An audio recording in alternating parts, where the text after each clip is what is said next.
नगर पंचायत शाही की पूर्व अध्यक्ष के पुत्र इरा इंटर कॉलेज के प्रबंधक अतहर हुसैन के खिलाफ वरिष्ठ पुलिस अधीक्षक बरेली को दिए गए प्रार्थना पत्र के संबंध में अतहर हुसैन ने कहा कि यह विरोधियों की साजिश है। प्रशासन की जांच में सब कुछ साफ हो जाएगा। हमें प्रशासन पर पूर्ण विश्वास है। वहीं पूरे मामले की जानकारी देते हुए इरा इंटर कॉलेज के प्रबंधक अतहर हुसैन ने बताया। बरेली से मुस्तकीम मंसूरी की रिपोर्ट। सर, पहले तो आपका परिचय जानना चाहेंगे। मैं अतहर हुसैन, जिस जगह आप बैठे हैं इंटर कॉलेज है, ये इरा इंटर कॉलेज शाही, यहाँ का मैं प्रबंधक हूँ। और इससे पहले पूर्व में मेरी माँ शाही की चेयरमैन थी, जो कोरोना काल में उनकी डेथ हो गई थी। अतहर साहब, जैसे कि अभी 2 दिन पहले एक खबर प्रकाशित हुई है, उसमें आपके खिलाफ कोई व्यक्ति एसएसपी से मिला था जाकर के और एक शिकायत की है कि आपने उनकी ज़मीन पर कब्जा कर लिया है। क्या मामला है? कोई मामला नहीं है, ये सब राजनीतिक षड्यंत्र है। कुछ लोग इस तरह के काम करते हैं और कुछ लोगों के लिए वो पीछे लगाए रहते हैं। तरह तरह की एप्लीकेशन नहीं, ये कोई पहली एप्लीकेशन नहीं, लोग देते रहते हैं। तमाम एप्लीकेशन दी हैं और जिसने ये एप्लीकेशन दी है, जो कप्तान साहब से मुलाकात जिसकी हुई है, ये लड़का पूरी तरह से फ्रॉड है। और ये पहले भी तमाम मतलब एप्लीकेशन दे चुका है। मेरे पास ये भी है कि पहले तो उसने कप्तान साहब से मुख्यमंत्री 56-57 जगह, मतलब तमाम चीज़ें वो करता रहता है, ये उसकी एक आदत में शुमार है। और प्लाट को लेकर के जहाँ बात थी, तो इसके बाप वो फिरोजपुर के रहने वाले थे। वहाँ कोई खुराफात वगैरह करते थे शाही में, वहाँ से उन्होंने पलायन किया।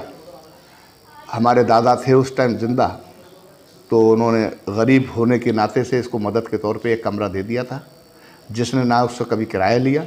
अब उसने उसमें नीयत बना ली थी कब्ज़े की। उसके बावजूद ये करीब 10 साल पहले इन्होंने अपना घर दूसरा बना लिया था। इसके बाप ने हमारे दादा से, हमारे चचा भी थे जिंदा उस टाइम, उनसे पैसे वैसे लेकर के उसको खाली कर दिया था। तो वो खांचा ऐसे ही खड़ा हुआ था, ना उसमें किवाड़े थी, ना उसमें कोई मतलब कड़ियाँ थी, ना उसमें कुछ नहीं था। तो वो रास्ता जो वहाँ पर जो गली थी हमारी स्कूल की, पुराना एक स्कूल अंदर चलता है, तो उसमें से लोग चोर रात को आ जाते थे, पंखे उतार लेते, तो उसको गली को बंद किया था हमने। और उसमें भी लेखपाल की रिपोर्ट वगैरह सब लगवाई थी हमने। तो उसको लेकर के बस एक परेशान करने की, पैसे ऐंठने की एक नीयत रहती है और कहीं कुछ नहीं है। जिस प्रॉपर्टी को वो ये बता रहा है आपने कब्जा कर लिया, वो प्रॉपर्टी किसकी है? वह हमारी पर्सनल प्रॉपर्टी है, हमारे दादा की दयाल मतलब विरासत में मिली, हमारे दादा की प्रॉपर्टी। क्या नाम था आपके दादा? मेरे दादा का नाम अहमद हुसैन।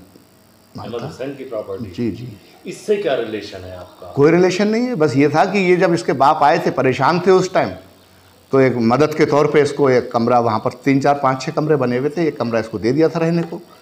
कोई पैसा नहीं लिया, इसकी नीयत इनके बाप की ख़राब हो गई। फिर निकाल उनको हटाने में हमारे चचा ने इनके बाप को पैसे वैसे दिए, ये निकल करके गए। लेकिन उसके बावजूद भी लोगों ने इसको एक राजनीतिक तौर पे चढ़ाते रहे, ताकि बहुत ज़्यादा पैसे मिलेंगे, ये करेंगे वो करेंगे। बस ये है कि परेशान करने की एक नीयत है और उसको पैसे मिले, और कुछ नहीं है। इस तरह का मामला तो शायद मैं समझता हूँ साल भर 1.5 साल पहले, चुनाव से पहले भी आया था। हम करता रहता है। ये देखिए पेपर में पिछली बार भी छपा है, ये है बहुत है, इसमें जांच भी हुई है। पुलिस को जो लेकर के उसने इन्वॉल्वमेंट किया, उसमें पहले भी कप्तान साहब ने जांच दी थी, एसपीआर साहब ने जांच की थी, सीओ साहब ने जांच की थी, सब फेवर में थी। जो चीज़ है ही नहीं, आप मेरे से क्या, आप जाकर के आप वहाँ मालूम कर लीजिए, इर्द गिर्द मालूम कर लीजिए, पूरी शाही में मालूम कर लीजिए। जब आपने वहाँ पर दीवार कराई थी, उस समय प्रशासनिक स्तर के कौन कौन लोग मौजूद थे?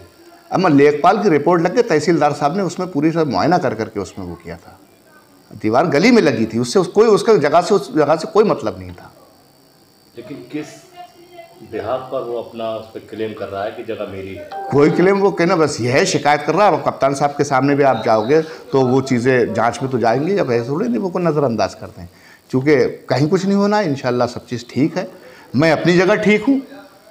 उस व्यक्ति ने पुलिस पर भी आरोप लगाया कि वो यहाँ के जो थाना अध्यक्ष थे और कोई उनके स्टाफ के लोग थे, वो आपके करीबी थे, इसलिए आपकी मदद करते थे। ये क्या मामला है? देखिए, मदद तो हर अच्छे आदमी की पुलिस करेगी।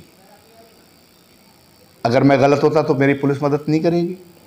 जो जेन्युइन चीज़ थी, मैंने थाने में एप्लीकेशन दी थी, तहसील वो थाना दिवस था, उसमें लेखपाल साहब आए, रिपोर्ट लगी, मैंने अपना काम किया। अब चूंकि वो रंगदारी वसूलने के उसमें चक्कर है, वो तो बहुत फ्रॉड है, उसका कोई सबसे पहली बात तो ये इन लोगों की खुद में जांच होना चाहिए कि दिन भर खाली घूमते हैं, ये अपना खर्चा कहाँ से करते हैं? भैया कोई काम करते नहीं है, फिर ये अपना खर्चा कहाँ से करते हैं? जांच तो इन लोगों की होना चाहिए। ऐसे लोग तो समाज के लिए मतलब ये समझ लीजिए कलंक है, ये धूमिल करते हैं पूरे समाज को।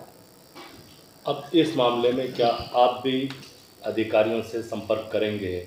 और जैसे कि आप कह रहे हैं कि इनकी जांच होना चाहिए, क्या इस तरह की कोई कार्रवाई की जाएगी? कार्रवाई तो ये है कि प्रशासन को, अब जैसे उन्होंने कप्तान साहब से मुलाकात की है तो उन्होंने एप्लीकेशन, शायद अब मुझे मेरे संज्ञान में नहीं आया है कि कौन जांच कर रहा है। अगर मुझे बुलाया जाएगा मैं अपना तर्क रखूँगा और ज़रूरत पड़ेगी मैं अधिकारियों से भी मिलूँगा। लेकिन चूँकि चीज़ें बहुत ख़राब हो रही हैं, लोग बिना वजह, जो एक कामयाब आदमी और सही आदमी होता है उसके पीछे बिना वजह लोग लगते हैं। अब इन लोगों की वजह से ऐसे समझिए इसका खुद का बहुत कैरेक्टर बहुत ख़राब है। कई जगह अपने शाही में, घरों में इस तरह से मामला बहुत ख़राब हुआ है। मैं क्या बताऊँ, उसका कोई मेरा लेवल तो है नहीं जो मैं उसकी बात करूँ। वो अपना काम कर रहा है, करे। तो ये बार बार जो अधिकारियों में जाकर आपकी शिकायत करता है, तो ये कौन लोग हैं इसके पीछे? जो सब राजनीतिक सब षड्यंत्र है। ये चुनावी अपना वो रहता है, जो लोग इन सब चीज़ों को आप सब जानते ही हैं। कोई इसमें ऐसी कोई चीज़ है, किसका नाम लिया जाए? नाम तो सब कुछ सामने है ही हमारे। बस ये है कि वो अपना काम कर रहा है, बाकी जांच का विषय है, चीज़ होंगी सामने आ जाएंगी। आपको भी बेहतर लगे तो आप भी देख लीजिए। लोगों में, समाज से आप बच के नहीं जा सकते। मैं गलत हूँ तो समाज मुझे गलत ठहराएगा। अब जो इस मामले में आपकी जांच होगी तो आप अपना तर्क वहाँ रखेंगे? इससे कहीं किसी किस्म का कोई आपका रिलेशन तो नहीं टच करता है? नहीं, रिलेशन कोई टच नहीं है, उससे हमारा कोई रिलेशन नहीं। और वैसे रिलेशन में तो पूरी बस्ती सब रिलेशन में ही है। आप भी रिलेशन में होगे कहीं ना कहीं। मुसलमानों का रिलेशन ही क्या है? तो एक ही प्लाट को लेकर के ये बार बार शिकायतें करते हैं? हाँ, उसी को, जहाँ वो उसके बाप पहले रहते थे, वो 30-35 गज का है। उस जगह जो जगह खाली है हमारे पास है, वो 4-5 उस जगह मकान मतलब क्वार्टर टाइप बने हुए।